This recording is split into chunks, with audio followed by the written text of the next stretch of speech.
फेरयेंत एक वर. आमच्या गांवचे फेस्ताक दर वर्सा फेरी भरताच. गांवचे लोक दोळ्यांक तेल घालून ह्या दिसाक रावतात.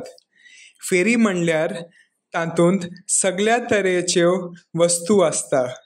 तशेंच मदल्या पिरायेची भुरगीं मेरी गो रावंडाचेर बसूंक खोशी जातात. हांगा फुलांचे वाज, पुस्तकां, खाऱ्याचे मातयेचीं आयदनां, कुळणी, मालट्यो, गुलगुलेतां पळोवंक मेळटा. हे सगळे मांड एके वळींत लायिल्ले पळोवंक मेळटा. आजी आजो आनी भुरग्यांनी जादवाचो खेळ पळोवपाची तिकेट काडली आनी बसून ताचो हात चालकीचो खेळ पळोवन सगळ्यांक अजाप दिसलें.